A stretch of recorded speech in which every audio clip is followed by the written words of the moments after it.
Luis González Plasencia es licenciado en Psicología por la UNAM, maestro en Sociología del Derecho por el Instituto Internacional de Sociología en Oñate, España, y doctorado en Política Criminal por el Instituto Nacional de Ciencias Penales. Es investigador nacional nivel 2 del Sistema Nacional de Investigadores. Ha publicado numerosos libros y es autor de más de medio centenar de artículos difundidos en revistas nacionales y extranjeras. Es presidente de la Academia Mexicana de Criminología, presidente del Consejo Honorario de la Comisión de Defensa y Promoción de Derechos Humanos y miembro de la Honorable Junta Directiva de la Universidad de Guanajuato. Entre 2009 y 2013 fue ombudsman de la Ciudad de México. Fue rector de la Universidad Autónoma de Tlaxcala de 2018 a 2022 y en 2023 fue elegido secretario general ejecutivo de la Asociación Nacional de Universidades e Instituciones de Educación Superior. Pues aquí estamos para otro gran programa de nuestros Diálogos por la Democracia. Está con nosotros, ya lo conocieron en la cápsula inicial, Luis González Plasencia, pues con una trayectoria pues muy importante como rector, como ombudsman de la Ciudad de México y ahora encabezando esta institución tan importante que articula. Pero es de la sociedad civil, ¿no? Es una ONG, ¿no? Como tal, pero articula... Es una sociedad, ¿cómo le llaman? Asociación civil. Asociación civil, pero en realidad tiene una función pública muy importante. La NUYES. Cuéntanos, ¿de qué es para el público que no sabe qué es el NUYES y a qué te dedicas ahí? Claro, bueno, es una asociación civil en efecto que tiene 70 y tantos años, 72 años de existencia, que surge como una necesidad de agrupar a las universidades, en principio a las universidades públicas del país, pues frente a la necesidad de hacerle frente a diversas problemáticas con el Estado mexicano en principio, ¿no? Entonces, con el paso de los años se ha venido consolidando, cada vez somos más las universidades asociadas, y sí, en efecto, es una entidad que representa a estas universidades y que coadyuva a que éstas se vayan desarrollando de la mejor manera, a que lo que es necesario para que funcionen las universidades se pueda obtener, ¿no? Buena parte de eso viene de los gobiernos, como sabes. Entonces, bueno, ahí hay una línea interesante de trabajo, pero yo creo que en este momento lo más importante de la NUYES es poder materializar la Ley General de Educación Superior. Eso. ¿No? Sí, que como se sabe, en 2019 tuvimos la reforma constitucional del artículo 3º, que da un paso importantísimo porque convierte a la educación superior en un derecho humano. Así es. Y de ahí se deriva una agenda importantísima que transforma busca, ¿no?, transformar a las universidades por completo, y eso no ha sido sencillo porque tenemos 3 décadas en las que las universidades han funcionado con otro tipo de criterios, ¿no? Ahora hay que transformarlas. Sí, es muy importante esta nueva ley general. Realmente es un hito histórico que se logró en este Congreso. Expertos de la UNAM han participado, se hizo una amplia consulta y hay varios principios muy importantes, como eso del derecho de acceso a la educación superior y la gratuidad. Así es. Porque, mira, aquí estamos muy acostumbrados a la gloria de la gratuidad en la UNAM, educación pública, laica y gratuita, después de pues, muchas movilizaciones estudiantiles y procesos intensos internos, pues se mantiene la UNAM como una universidad gratuita. Pero la mayoría de las universidades públicas estatales no son, bueno, son gratuitas en nombre, pero cobran cuotas para casi todo. Luego los de la UNAM no se dan cuenta de eso. ¿Qué porcentaje de las universidades públicas autónomas de los estados cobran cuotas a sus estudiantes? El 100%, todos. Te diría, todos. Lo que pasa es que te decía yo que estábamos habituados a un modelo que trasladó el costo de la educación a las familias, ¿no? En realidad eso fue lo que pasó. Viene un proceso de deterioro de los presupuestos públicos a lo largo de los últimos 20 años por lo menos, y para sobrevivir pues las universidades han tenido que cobrar cuotas. ¿Cuánto cobran a los estudiantes normalmente? Pues que no es uniforme, hay universidades que son, digamos, relativamente baratas, aunque siempre, esto hay que ponerlo entre comillas, porque hay que recordar que los jóvenes provienen de familias realmente de muy bajos ingresos, entonces pagar 300 pesos puede ser mucho dinero, claro. ¿no? Pero hay universidades que son muy caras. No voy a decir nombres. Porque ¿Hasta qué nivel llega una cuota para un estudiante en la universidad pública de fuera de la ciudad? 4,000, 5,000 pesos, ¿no? ¿Por semestre? ¿Por mes? Por semestre. Por semestre. Y de inscripción también, ¿no? Pero además, como bien decías, solía haber cuotas, seguramente todavía hay en algunos lados, por laboratorios, por uso de computadoras. Por la tesis. ¿no? Sí, por supuesto, los pagos de trámites, ¿no? Entonces, podría de pronto ser bastante caro cursar una carrera en una universidad pública, ¿no? Contradictorio porque efectivamente pues el esquema, por lo menos formalmente, planteaba una universidad gratuita, que en los hechos no ocurría, ¿no? ¿Y qué porcentaje del presupuesto de las universidades estatales proviene de estas cuotas? En general, una tercera parte, mira, la mitad. Yo creo que buena parte de la supervivencia de las universidades depende de las cuotas, ¿no? Es una tragedia, pero el presupuesto que se recibe del Estado federal y de los estados de la República prácticamente se va en lo que se conoce como el capítulo 1000, que son sueldos y salarios, ¿no? Entonces tiene 70-80% de todo el presupuesto de la universidad para pagar salarios de profesores, otro porcentaje, el 10 o el 15, que te sirve para pagar servicios, luz, agua, etcétera, ¿no? Y un muy bajo porcentaje para operación, ¿no? Entonces, la verdad es que las cuotas han significado un mecanismo para además poder comprar cosas que no te son permitidas comprar con el presupuesto regular, ¿no? Computadoras, ampliación claro. de salones, equipo en general. Eso no puedes desviar recursos de los capítulos que están autorizados y todo eso se compra con las cuotas. En Tlaxcala, que eras rector de ahí, ¿cuánto tenía que pagar un alumno normal? Pues alrededor de unos 3,000 pesos mensuales. ¿Mensuales? ¿No? Sí. 3,000 Perdón, semestrales. Semestrales, bueno, sí, hay una diferencia importante ahí.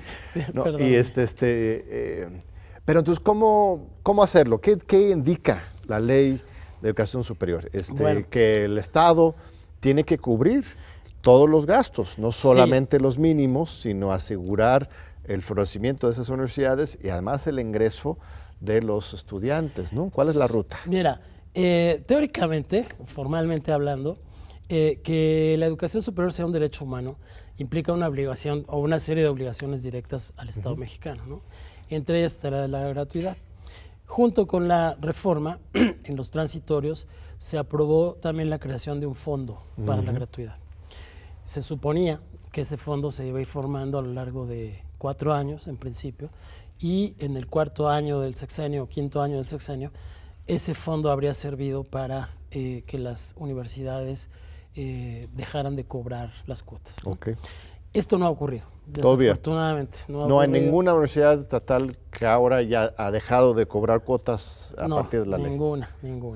¿Qué sí ha pasado? Que bueno, como se trata de una obligación para todo el Estado mexicano, las universidades públicas son parte del Estado mexicano, también ellas tienen que asumir parte de esa obligación, ¿no? No están obligadas a dejar de cobrar por completo, ¿no? Eso hay que aclararlo muy bien porque se trata de un derecho social que está también sujeto a condicionantes que suponen que hay que cumplir en diversos niveles del Estado. Entonces al Congreso le toca una parte, al Ejecutivo otra y a nosotros en las universidades otra. Pero eso sí nos obligó ya en la NUYES a, siendo yo presidente regional del sur, pero todavía no era yo secretario general ejecutivo, a diseñar una estrategia que nos diera oportunidad de ir revisando en las universidades qué cosas podían dejar de cobrarse, ¿no? Bueno, ahí sí nos dimos cuenta de que había muchos abusos, había cosas absurdas, claro, ¿no? Que se cobraban a los estudiantes. Por ejemplo, un cobro absurdo. Seguros médicos, ¿no? Les obligaban a comprar un seguro médico. Sí, que realmente no estábamos obligados nosotros a que ellos tengan seguro social. Ah, ok. Todo estudiante de la universidad pública tiene ese derecho. Debe tener seguro social, sí. Bueno, para que el que nos esté viendo, si eres estudiante de la universidad pública, la universidad te tiene que inscribir. Así es. Directamente, sin cobrarte ninguna cuota. Ninguna cuota. Em, Pero ellos te cobraban seguros privados aparte, sí, que ¿no? ni servían, era nada más para pues, el negocio, supongo. Bueno, tal vez servían, pero pues, además eran obligatorios. El problema era ese, ¿no? No es que eran optativos. Credenciales de todo, ¿no? Sí, la credencial deportiva, la credencial de la federación de qué sé yo, ¿no? En fin, una serie de cosas que resultaban absurdas y que podían dejar de cobrarse. Luego, los pergaminos, ¿no? Bueno, hay una tradición de recibir tu título en un pergamino, pero luego dejó de ser eso completamente necesario porque ahora lo puedes tener en tu celular, ¿no? Claro. El título, la cédula profesional, toda tu documentación puede digitalizarse y se vuelve virtualmente gratuita. O sea, es realmente muy barato tener todos los documentos. Bueno, en muchos casos se cobraban todos estos trámites, ¿no? Y entonces eso sí se ha avanzado en esta materia. Se ha avanzado, hicimos una especie de protocolo para decirle a las universidades, bueno, en estos casos tú tienes que dejar de cobrar, ¿no? Y con eso vas avanzando poquito a poquito en la gratuidad, ¿no? Y puedes denunciar, supongo, puedes presentar un amparo como estudiante. Ya con la nueva ley ya te da una serie de derechos y si te cobran indebidamente algún servicio o incluso la misma cuota de ingreso, hay amparos, supongo, ahorita mismo en la Corte, ¿o no? Hay amparos, amparos. Se han ido más por el lado de la gratuidad total, ¿no? Ahí, bueno, sí hay que decir que eso ha significado un problema para las universidades, porque como comentábamos, no es una obligación estricta de la universidad, ¿no? Entonces, hasta que el Congreso del Estado o el Congreso Federal o la Federación no otorgue ese fondo de gratuidad, pues realmente es muy complicado que se deje de cobrar, ¿no? Sería una especie de suicidio, pues, o sea, si dejas de cobrar simplemente, ya no tienes con qué operar, mantenimiento de los edificios, supongo que también de ahí pagan maestros o no, todo lo de la cuestión de los salarios y todo está cubierto. Incluso administrativos. Sí, así es. Okay. Ahí hay otros problemas. Hay otro género de problemas. Porque sí, es lo que te iba a preguntar, hay también una conflictividad sobre ese tema de los salarios, las condiciones laborales en general para los profesores de asignatura. Aquí mismo en la UNAM hay una gran desigualdad en lo que ganamos los diferentes académicos, profesores, supongo que es lo mismo en las otras universidades de fuera. Frecuentemente hay huelgas de los trabajadores administrativos que cierran las diferentes universidades. Ese es otro boleto, ¿verdad? Sí, ahí mira, se ha dado un círculo vicioso, ¿no? Porque, bueno, las revisiones contractuales en los sindicatos se fueron a los cielos, ¿no? Históricamente. Claro, para un rector que está 3 años, 4 años o eventualmente 8 años, resolver las cosas de inmediato es fácil, ¿no? Y si te piden pues aumentos que en ese momento puedes pagar, pero que van a impactar en el salario integral del trabajador que está 30 años en la universidad, se convierte a la postre en un gran problema que ahora estamos viviendo, ¿no? Entonces tenemos hoy por primera vez la posibilidad de que algunas universidades pudieran quebrar en los años venideros, ¿no? Por el tema de las pensiones.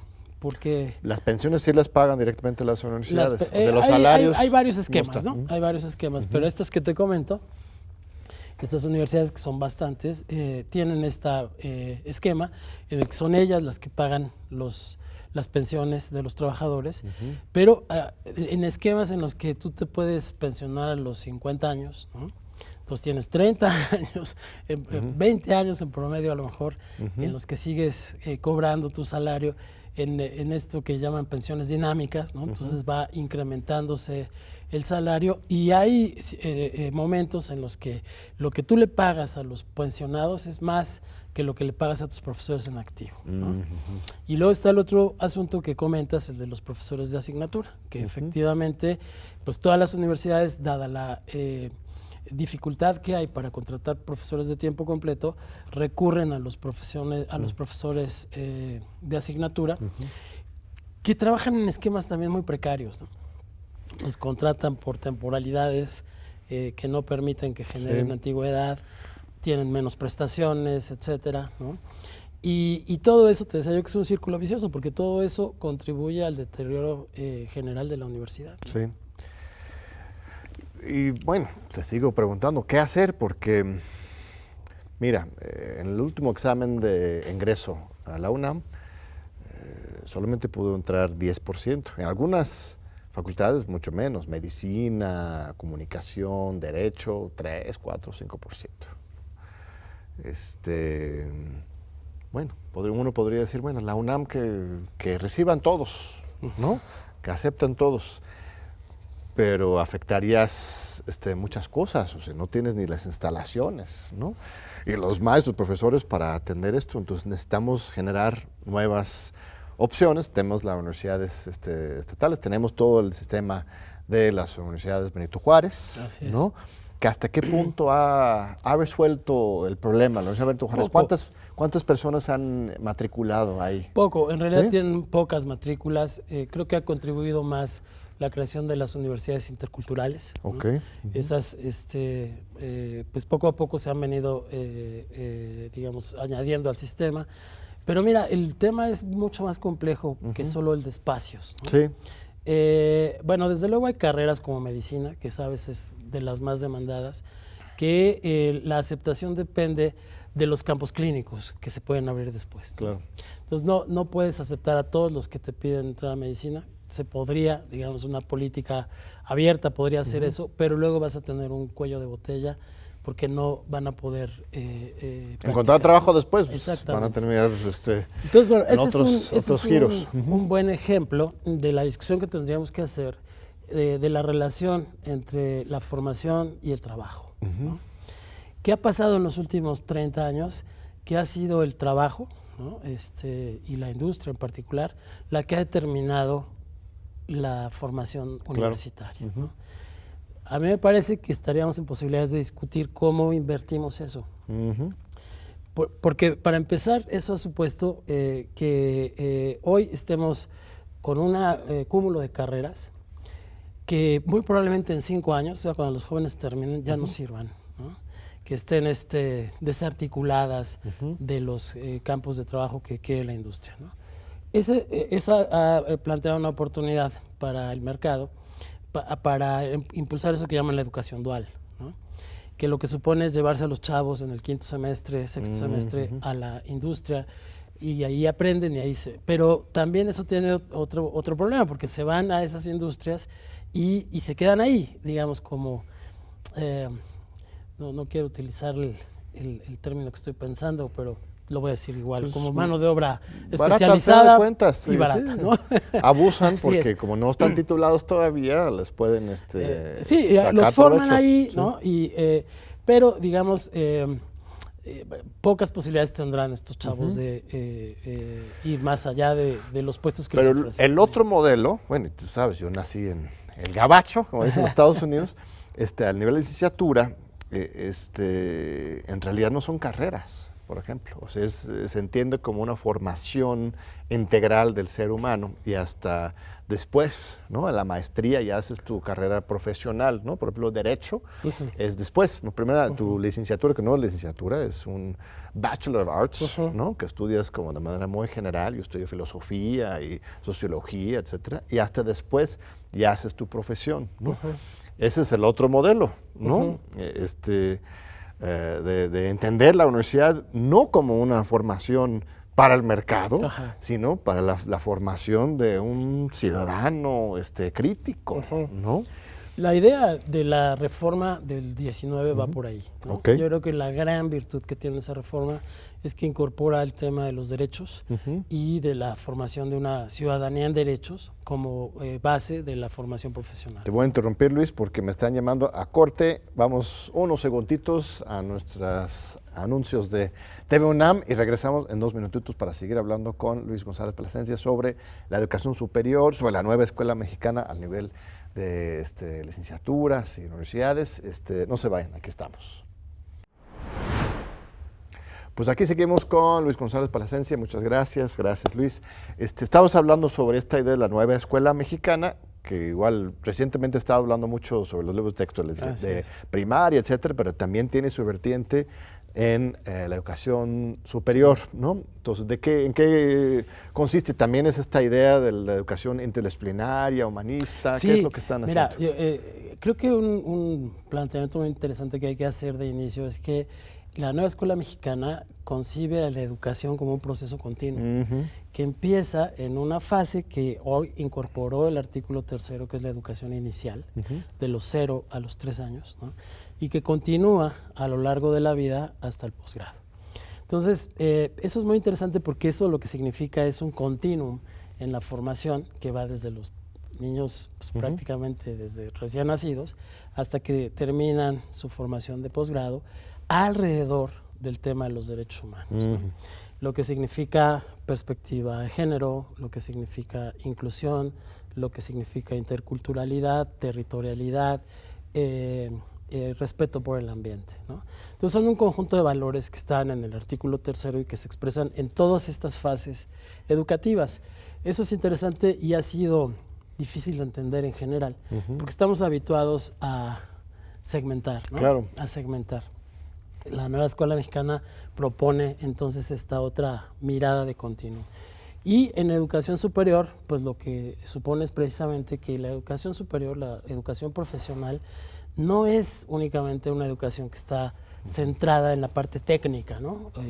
De conocimientos profesionales, sino que está destinada a que ese médico, ese ingeniero, ese profesional que sale, primero que otra cosa tiene que ser un ciudadano solidario, un ciudadano respetuoso, un ciudadano que tenga arraigo en su comunidad y que piense en que el saber que va a producir, que va a generar, pues tiene que tener un reflejo en la comunidad, ¿no?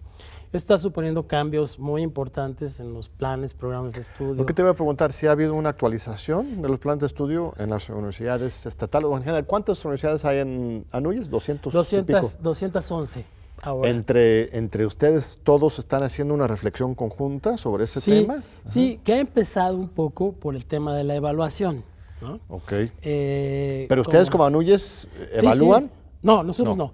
Pero comentábamos un poco fuera de cámaras que se creó un Consejo Nacional para coordinar la educación superior, como parte de la ley, ¿no?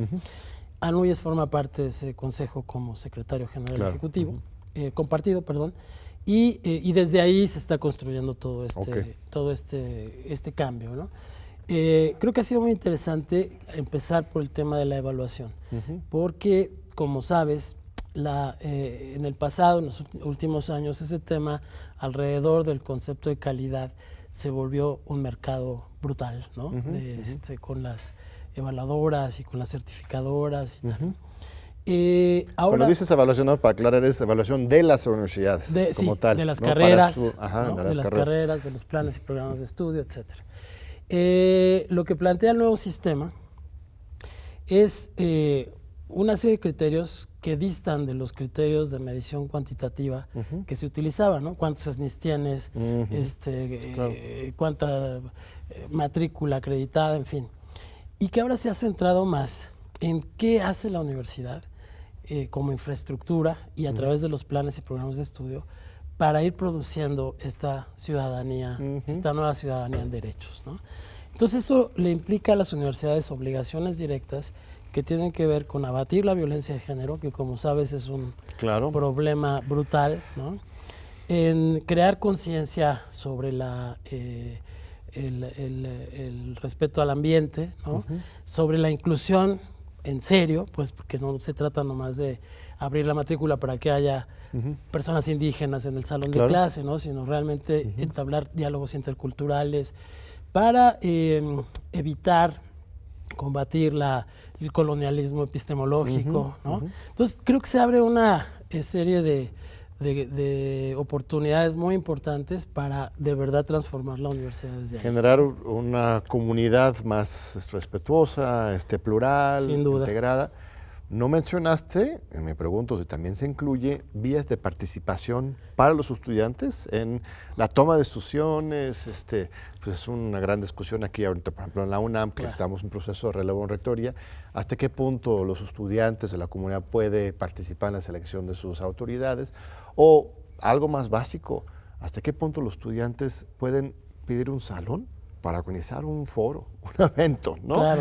¿Es un tema también que se aborda? Sí, Ajá. mira, no ha sido una cosa sencilla, honestamente, pero tú que eres abogado, la interpretación armónica del artículo 1 Ajá. con el artículo 3 Sí. hace de la universidad un entorno de defensa, promoción, protección de derechos humanos, ¿no? Claro. Y eso quiere decir que ahí todos los derechos humanos tienen que ser garantizados, ¿no? Incluyendo el derecho a la participación. Obviamente, como hablamos de instituciones autónomas, bueno, cada una Claro. tiene que ir definiendo sus mecanismos, ¿no? Pero en línea de principio, ese es un derecho que tienen todas y todos los miembros de las comunidades universitarias. Eso también plantea otro frente interesante, que es el de las leyes orgánicas, ¿no? Claro. Que, como sabes, en muchos casos son leyes muy, muy viejas. La de la UNAM es de mediados del siglo pasado. Las más recientes, digamos, fuera del los últimos años, 3 o 4 años que se han modificado, son de los años 70, ¿no? Mira. Entonces son leyes muy viejas que solo los congresos pueden modificar. Claro. Entonces, bueno, ahí hay, yo te diría, temores fundados Claro. de llevar a los congresos la reforma de las leyes, pero es ahí... La mano de Claro, la clase claro. política que siempre va a querer pues afectar la autonomía Así es. en sus intereses. Ahí hay que En todo tener caso, cuidados, ¿no? sí, siempre se ha Sí. insistido que cualquier reforma o la ley orgánica de una universidad nacional o estatal, primero sea procesado por la misma comunidad y luego ya en su momento el Poder Legislativo que intervenga, Exacto. no al revés, porque se Exactamente. presta a muchas tentaciones. Así ¿no? tendría que ser, ¿no? Y entonces ahí definir nuevas formas de participación de las comunidades universitarias para elegir a sus autoridades, por supuesto. Pero en general, entonces, la idea de la nueva escuela mexicana es generar pues, otra cultura interna, estos microcosmos que son las universidades públicas en particular, pero en general cualquier universidad es el lugar donde la juventud se va formando, se va construyendo su visión del mundo, su manera de interactuar con el otro, que realmente vamos generando una nueva ciudadanía a partir de esos espacios, ¿no? Sí, mira, yo creo que un poco se parece a la discusión que luego confrontan los derechos civiles con los derechos económicos, ¿no? Que durante mucho tiempo los derechos civiles fueron más importantes. Claro. Ahora nos damos cuenta de que resolver los DESCA probablemente ayude mucho a abatir las violaciones a los derechos civiles. Acá pasa un poco igual, ¿no? Crear ambientes de paz, entornos en los que los jóvenes puedan dedicarse a lo que se tienen que dedicar, pero sin estarse preocupando de que el profesor los está acosando, ¿no? Sin estar teniendo que lidiar con el bullying, con la exclusión social, pues que le toca a muchas comunidades. Pues debe ser la base de la generación de ingenieros, de médicos, de lo que tú quieras, que tengan arraigo, ¿no? Que sientan que la universidad fue el espacio en el que pudieron efectivamente realizar pues, sus sueños profesionales, pero en un ambiente de compromiso y de compromiso colectivo, te diría, Claro. ¿no? De esfuerzo colectivo. Y experiencias concretas, por ejemplo, de avances en el tema de género. ¿Hay algunos casos particulares que pudieras señalar como modelos de cómo atender este tema de la violencia de género? Porque sí ha sido uno de los reclamos más importantes. Sí, quisiera decirte que sí, ¿no? Hay avances, por supuesto. Hay universidades que han avanzado mucho, sobre todo desde la perspectiva formal, ¿no? En cuanto a protocolos, en cuanto a instancias para resolver los temas. Pero ahora lo que nos damos cuenta es que este es un fenómeno muy dinámico, ¿no? Y que está generando otras problemáticas. Entonces, aprovecho para comentarte que en noviembre, alrededor del 25 de noviembre, vamos a tener un gran encuentro en Ciudad Juárez, Bien.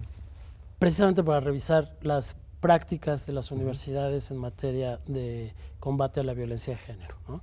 Ahí vamos a poder poner en común lo que ha hecho la UNAM, lo que ha hecho las universidades de los estados, algunas particulares que han tenido también éxito en este tema, para ver cómo construimos una agenda común, ¿no? Una agenda que le permita a las universidades que tienen menos experiencia poder avanzar, y a las que ya han avanzado, por ejemplo, en toda su institucionalidad, pues entrar un poco más a detalles y a características que el fenómeno va teniendo ahora que no nos imaginábamos hace unos años, ¿no? Y a ver, en los últimos 20, 30 años, se ha multiplicado la cantidad de escuelas privadas superiores, ¿no? O sea, si comparas el crecimiento de matrícula de escuelas públicas y privadas en las últimas décadas, pues lo privado rebasa por mucho a lo público, ¿no? ¿O me equivoco? No, tienes razón, porque a ese fenómeno que comentábamos hace un rato, de deterioro de los presupuestos públicos, se acompañó uno de apoyo desde la propia ley incluso a las universidades particulares. Bueno, recuerdo, Felipe Calderón logró que fueran deducibles de impuestos las colegiaturas. Así ¿no? es, así es. A mí me gusta explicarlo un poco de esta manera, ¿no? Eso forma parte del proceso de privatización de la educación superior, ¿no? ¿Y qué fue lo que pasó?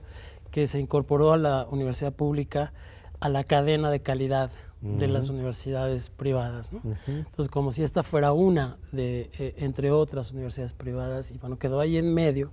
Y efectivamente, las universidades particulares, que tienen muchos más recursos, sin duda, han podido desarrollarse mejor, ¿no? Sobre todo las grandes, no todas. Obviamente hay universidades particulares que tienen problemas económicos, ¿no? Sin duda. Pero sí, efectivamente hay un desarrollo importante. Ahora lo que estamos viendo es, digamos, un proceso a la inversa, ¿no? En la política actual, Claro. sobre todo en el caso de CONACYT, pues ha privilegiado el apoyo a la universidad pública, a los centros de investigación pública, a los proyectos públicos, pues llevando los presupuestos de manera privilegiada al sector público, ¿no? Yo lo celebro, aunque acusan a nuestra colega aquí de la UNAM, María Elena, de ser estalinista, ¿no? Porque está priorizando la cuestión pública, ¿no? Porque van perdiendo algunos privilegios que tenían esas mismas escuelas privadas, que además tienen sus propias fuentes de ingreso. Esa es la cosa, ¿no? Lo público para lo público, lo privado para lo privado. Cuando María Elena ha hecho un trabajo muy importante en esta materia. El otro fenómeno, la otra cara, es la multiplicación de las universidades, bueno, no sé qué palabra, pues dicen patito, ¿no? Las universidades privadas que van naciendo para atender esta demanda muy positiva de la juventud que quieren estudiar, que son pues rechazados en diferentes exámenes, ¿no? No encuentran oportunidades, pero quieren estudiar algo, ¿no? Claro. Entonces, estas escuelas también se han multiplicado. Y algunos igual dan buena, más o menos, pero otros de plano es comprar tu título, ¿no? O sea, ¿qué se ha hecho al respecto? Creo que parte de este fenómeno de privatización tiene que ver con que se confundió, como bien decías, la naturaleza de lo público y de lo privado, ¿no? Entonces, lo que es un derecho social, que es la educación, se convirtió en una mercancía. Y formó parte entonces de los posibles negocios que tú podías hacer, ¿no? Con cualquier mercancía. Entonces, esa proliferación a la que te refieres tiene que ver mucho con eso, con que pues, se vio como un buen negocio poner una escuela, Claro. ¿no? Sobre todo escuelas que se dicen universidades, pero que tienen un par de carreras, ¿no? Que contratan pues, algunos profesores y empiezan a impartir estas carreras sin necesariamente ajustarse a los parámetros pues de mínima calidad, ¿no? Educativa que se necesita. Afortunadamente eso también se ha venido deteniendo, ¿Sí? ¿no? El otorgamiento de los REBOES, que son estos permisos para las universidades particulares. De parte de la SEP, exacto. De parte de la SEP ya no es tan sencillo, ¿no? Eso ya... Antes los vendían o los regalaban, bueno, supongo había cierta corrupción, ¿no? Supongo, por ahí, ¿no? Era fácil tenerlos. Sí. Pues ya, la idea es que la competencia ayuda al mercado, ¿no? Entonces, bueno, mientras más universidades tengas, mejor desde esa perspectiva. Pero pues yo creo que un acierto nuevamente de la reforma del 2019 es este proceso de desmercantilización de la educación en general y de la educación superior en particular, ¿no? Excelentísimo, Luis. Bueno, vamos a ir a un segundo descansito, un break, y regresamos en unos minutitos para seguir conversando aquí con Luis González Plasencia, actualmente secretario ejecutivo de la Asociación Nacional de Universidades e Instituciones de Educación Superior. No quería equivocarme con vemos ahorita. Aquí seguimos con el doctor Luis González Plasencia. Gracias, Luis, por estar con nosotros. Ahora, ha habido una gran polémica sobre el tema de la ciencia neoliberal o tecnociencia, ¿no? Que luego no se entiende bien, ¿no? Algunos dicen, no, ¿cómo es posible que estemos diciendo que la ciencia tiene ideología, cuando la ciencia pues es objetiva, es avance del conocimiento, pues, ¿no? Pero, o sea, ¿cómo explícanos un poquito cuál es tu posición al respecto y qué opinas con respecto a, por ejemplo, a esta visión nueva de CONACYT, la misma ley de educación superior que estamos hablando, ¿no? Bueno, tú te acordarás de un libro de Habermas que se llamaba Ciencia y Técnica como Ideología, ¿no? Así es. Que es de los 60.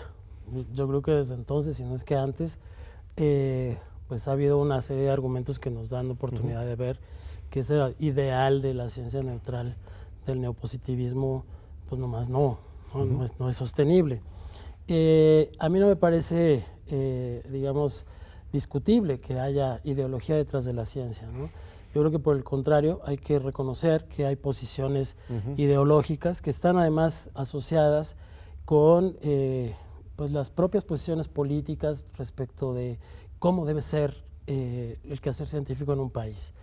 Cuando a mí me preguntan, yo siempre respondo que quizás si este país fuese más igualitario, si este país tuviera menos problemas de discriminación, etcétera, podríamos hablar de otro tipo de ciencia, ¿no? De una ciencia que privilegiara la relación con el mercado.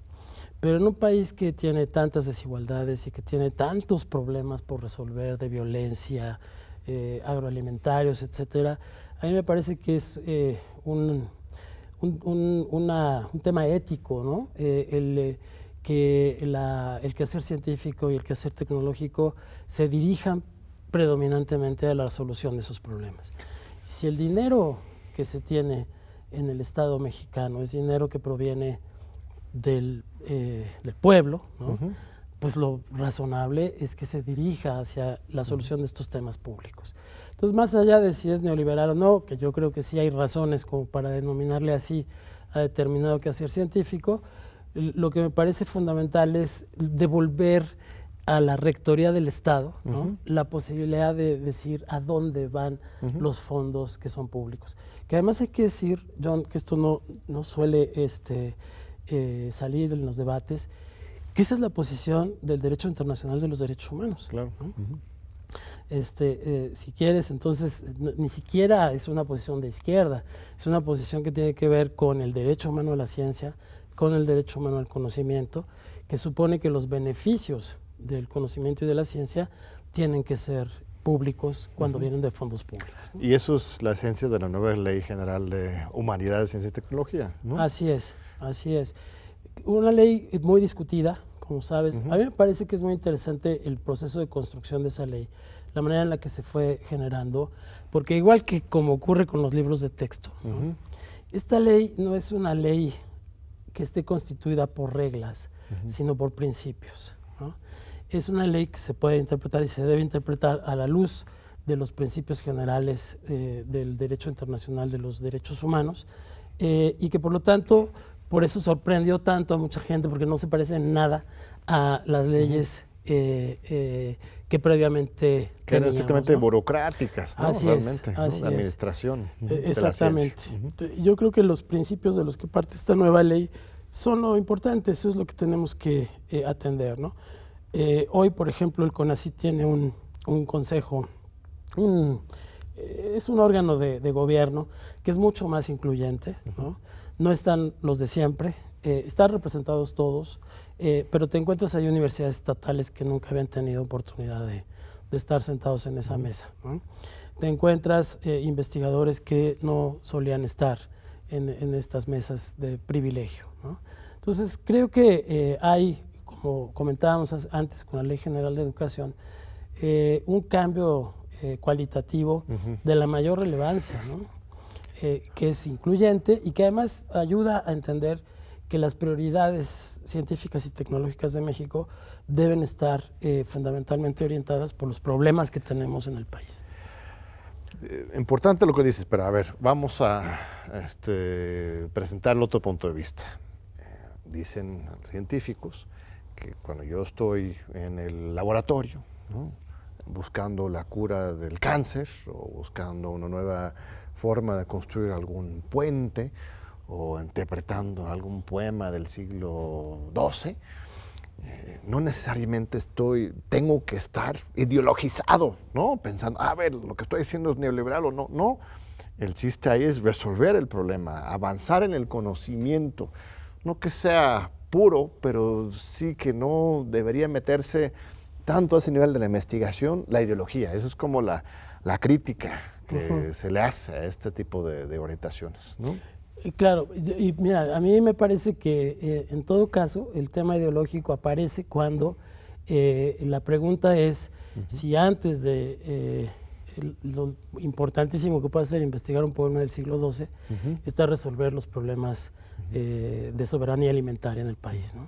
Yo no digo que no sea importante lo otro, por supuesto que tiene su importancia, pero si lo que falta es el dinero para apoyar la investigación. Ese es el punto. Sí, entonces, pues insisto en este tema ético, ¿no?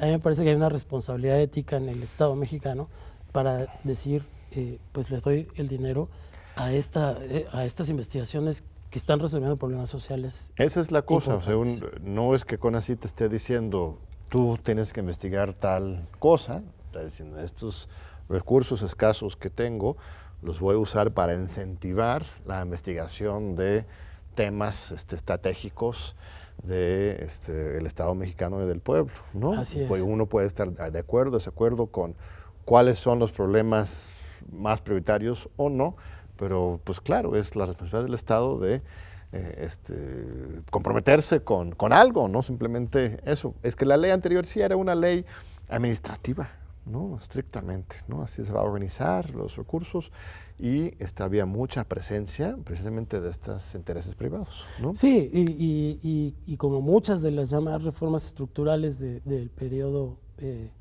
peñanietista, facilitaban los intercambios con el mercado, ¿no? Y la mezcla, digamos, de intereses públicos y privados y la mezcla a través de los fideicomisos, te acordarás, de dinero público con dinero privado.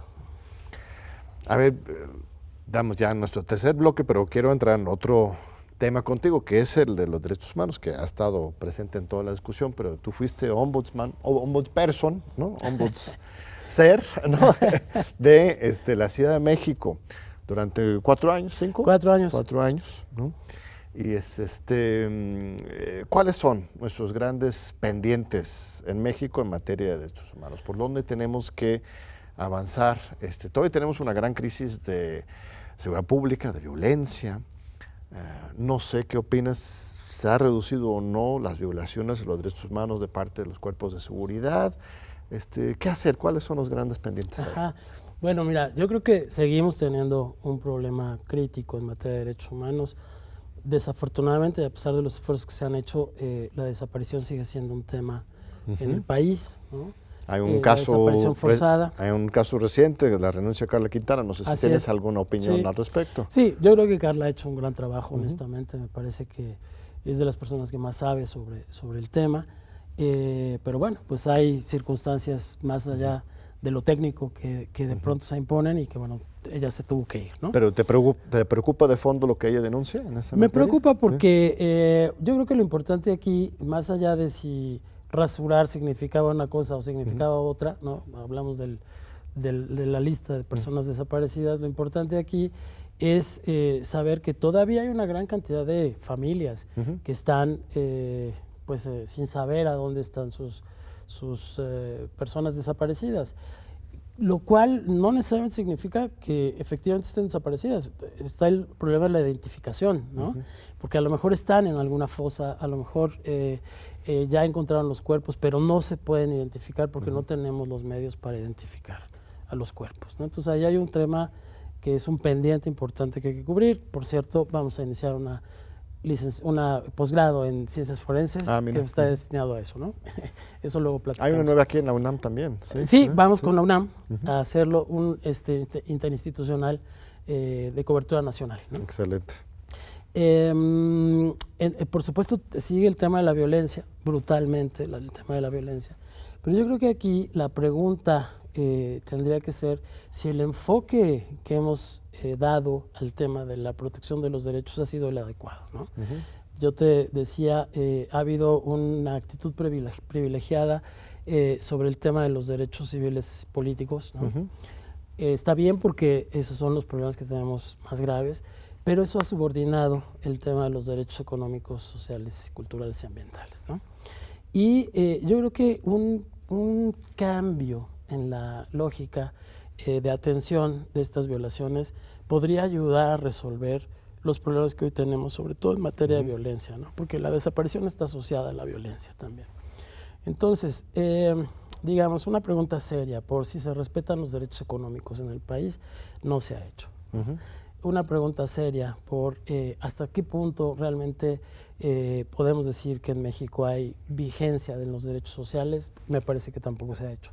No son casos que se denuncian cotidianamente, ¿no? Porque son casos, te diría yo, estructurales, ¿no? Entonces la gente, si el policía te pegó, te hizo algo, pues tú vas y denuncias. Pero si te pusieron una presa, un parque eólico, eso ha corrido por otro lado, ¿no? Ha corrido por otro lado y no ha permitido construir una doctrina en ese sentido. A ver, pero vamos por partes, porque por un lado, este gobierno recientemente presumió que las cifras de la pobreza se han reducido en hasta 8 millones a partir de los programas sociales, la constitucionalización de esos programas sociales ya para las personas de tercera edad, para los estudiantes, o sea, si hay nuevos derechos sociales a recibir apoyo del Estado en esa materia, pero tú hablas más bien de cuestiones ambientales o más bien exigibilidad de esos derechos. Sí, de las dos cosas. Te decía yo que hay que hacer una discusión seria sobre el tema de los derechos económicos, ¿no? Que tiene que ver con cómo se mide la pobreza, qué significa que haya menos pobres. Este debate que se dio, que me parece interesante, sobre si lo que importa es que haya más servicios, ¿no? Claro. Que satisfagan los derechos de las personas, etcétera. Eso es un pendiente importante, pero junto con eso está todo el tema de la violencia que se genera en las comunidades, en los estados, debido a los megaproyectos, ¿no? A estos llamados megaproyectos que implican desplazamiento, que implican desarraigo, que implican, pues ahí también violencia física brutal, ¿no? Contra las comunidades.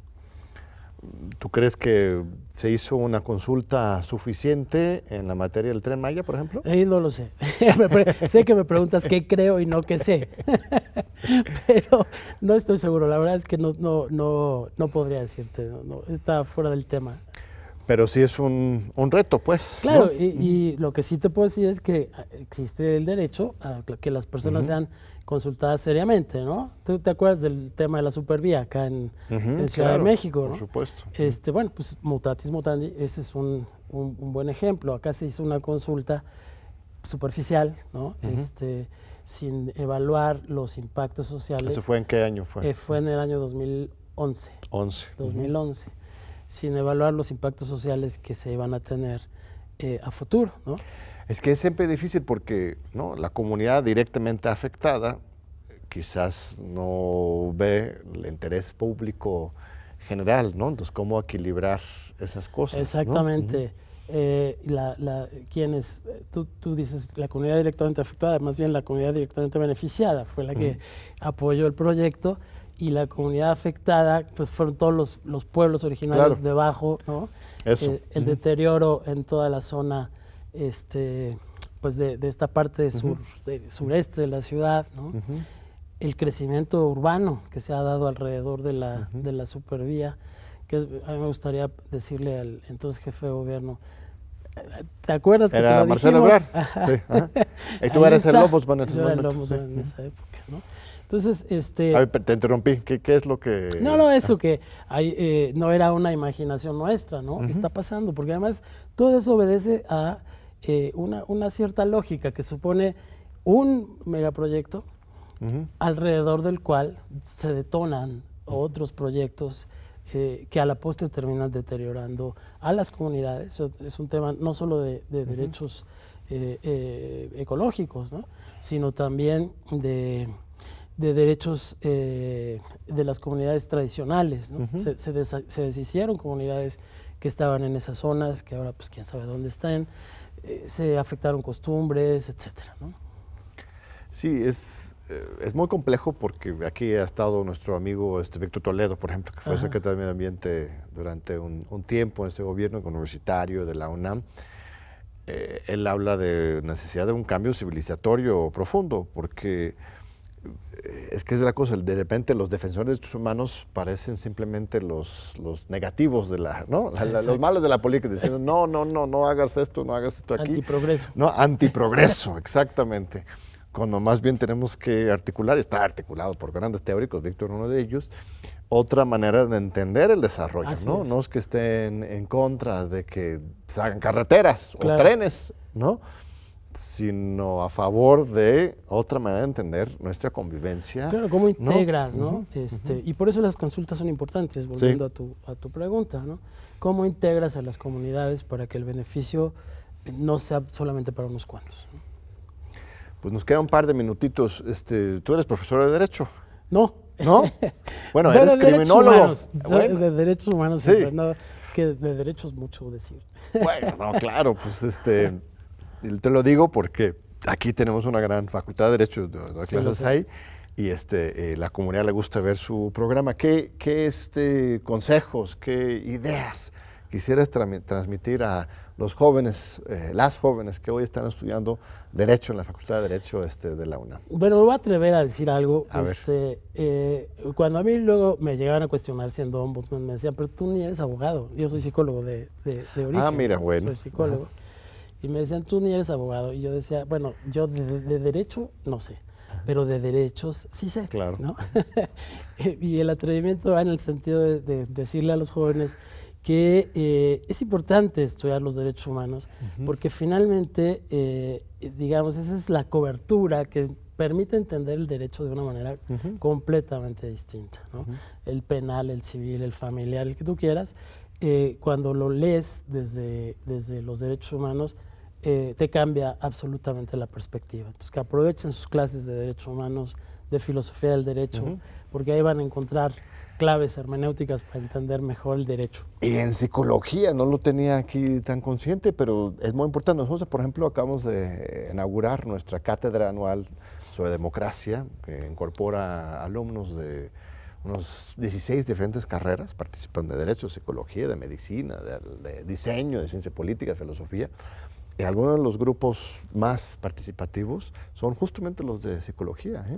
Ahí también hay una necesidad de que desde la psicología se aborden estas temáticas, ¿no? No dejarlo solamente a los abogados. Claro, pues mira, nos damos cuenta de que la realidad no es disciplinaria, ¿no? La realidad te exige a veces de muchos otros entendimientos.